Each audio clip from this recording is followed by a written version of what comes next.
Monsieur le Président, Monsieur le représentant du Conseil, Madame la Commissaire, Monsieur le Commissaire et chers collègues, le contexte de préparation du 4e sommet de la Terre est difficile. Alors bien sûr, il nous appartient de faire face à la crise financière et économique que connaît la zone euro, mais une crise n'en chasse pas une autre et elles sont souvent liées.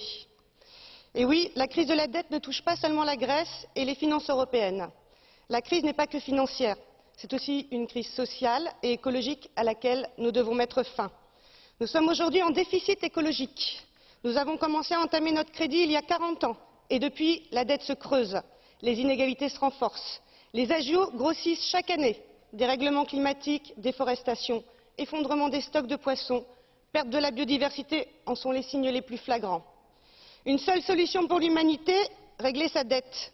Et pour ce faire, il appartient aux responsables de ce monde d'agir solidairement, maintenant, dès 2012, pas dans 10 ans.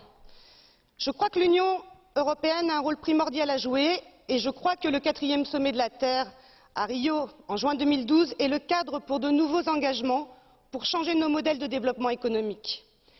Une nouvelle économie verte, oui, à une économie moins consommatrice des ressources, plus équitable et qui s'inscrirait dans la soutenabilité écologique et la justice sociale. Oui, à de nouveaux indicateurs au-delà du PIB. Oui, au principe de bioconditionnalité. Mais non à la marchandisation et privatisation des biens communs. Non à la reproduction des modèles qui nous ont conduits là où nous en sommes aujourd'hui. Et puis, oui à un statut international de réfugiés environnementaux. Oui à plus de responsabilité, de justice et de démocratie environnementale.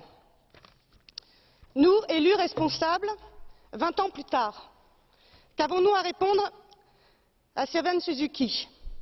Quelle réponse donnerons-nous si un autre enfant se lève à Rio en juin 2012 et nous exprime sa peur de l'avenir, son incompréhension face aux inégalités sur la planète et nous implore d'agir avant qu'il ne soit trop tard? La résolution que nous voterons demain est un des éléments de la réponse.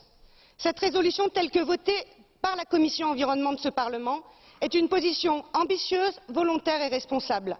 Et j'appelle mes collègues à ne pas l'affaiblir. J'appelle la Commission et le Conseil à lui donner la portée qu'elle mérite au plus haut niveau pour un développement soutenable à l'échelle mondiale.